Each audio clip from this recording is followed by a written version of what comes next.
La guerre n'est jamais faite par ceux qui la financent et en tirent les bénéfices. Je me souviens de cette scène du documentaire de Michael Moore, Fahrenheit 9/11, où le réalisateur interpelle des sénateurs américains pour qu'ils signent un document et acceptent l'enrôlement de leur enfant dans la guerre.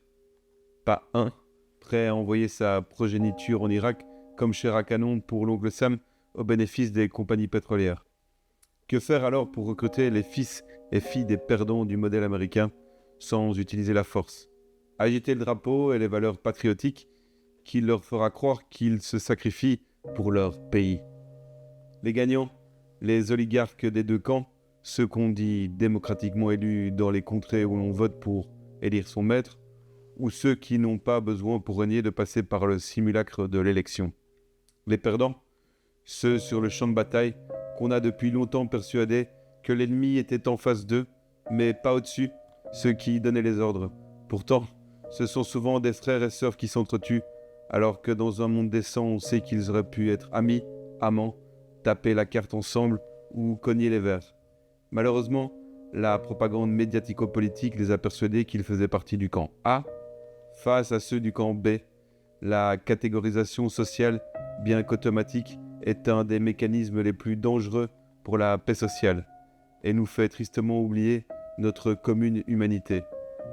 George Orwell soulignait cette vérité alors qu'il était dans une tranchée lors de la guerre d'Espagne.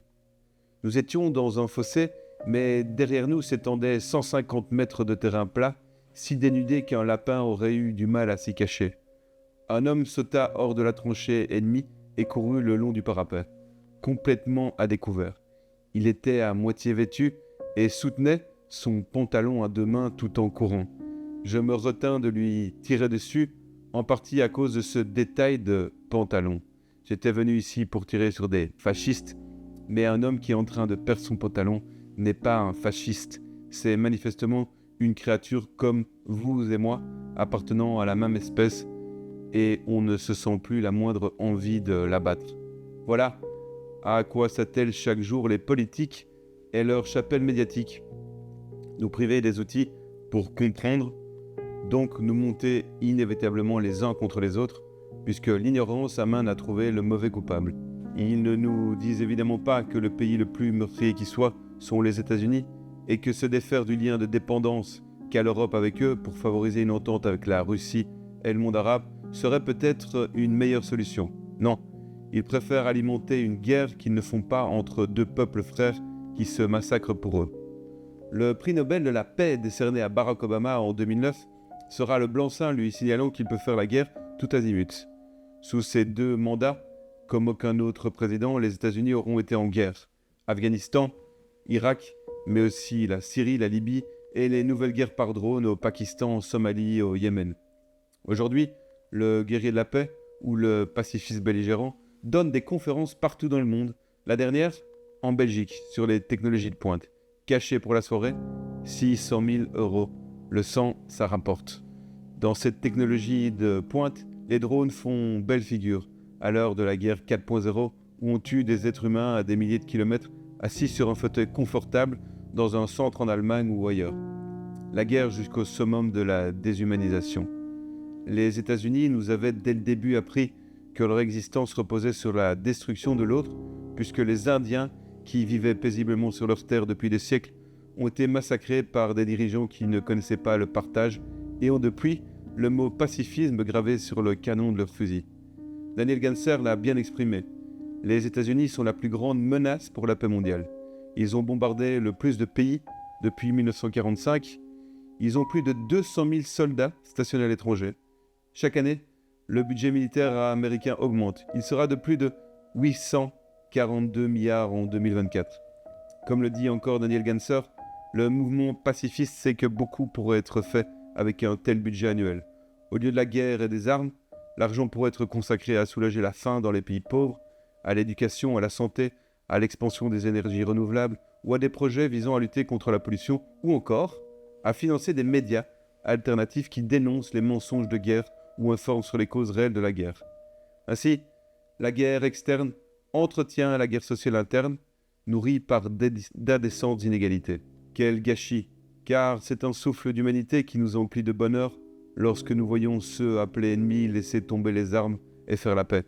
Ce rapprochement entre des camps rendus virtuellement adverses par ceux qui font les guerres dans les salons feutrés mais ne les vivent pas, montre l'absurde de ces hommes qui se déchirent entre eux.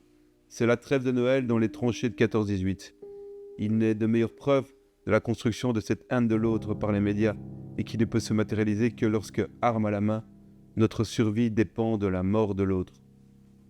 Les marchands d'armes, qui sont souvent les mêmes que les marchands de propagande, doivent donc créer des catégories abstraites dans lesquelles les gens se reconnaissent, leur rappelant ce qui les distingue plutôt que tout ce qui les rapproche, occultant à dessein notre commune humanité.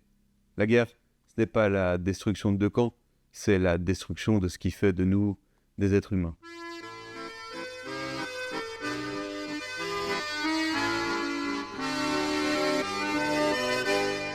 Quand au bout de 8 jours, leur peau terminée, on va reprendre les tranchées. Notre place est si utile que sans nous on prend la pile. Mais c'est bien fini, on en a assez, personne ne veut plus marcher. Et le cœur bien gros, comme dans un sanglot, on dit adieu au ciblot. Même sans tambour, même sans trompette, on s'en va là-haut en baissant la tête. Adieu la vie, adieu l'amour, adieu toutes les femmes. C'est bien fini, c'est pour toujours de cette guerre infâme.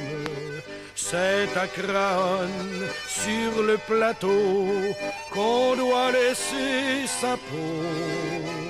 Car nous sommes tous condamnés, nous sommes les sacrifiés.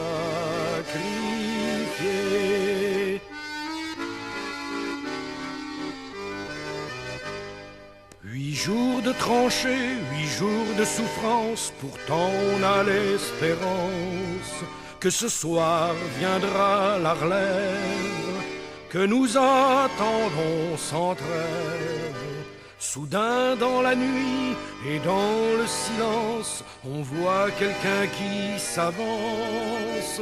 C'est un officier de chasseurs à pied qui vient pour nous remplacer. Doucement dans l'ombre, sous la pluie qui tombe, les petits chasseurs vont chercher leur tombe.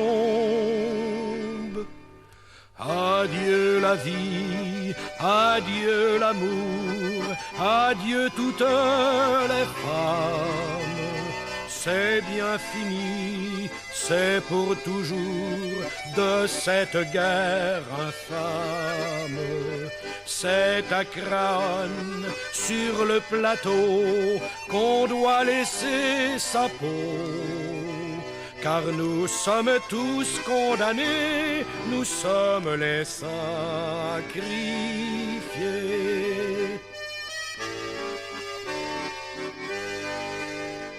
C'est malheureux de voir sur les grands boulevards tous ces gros qui font leur foire.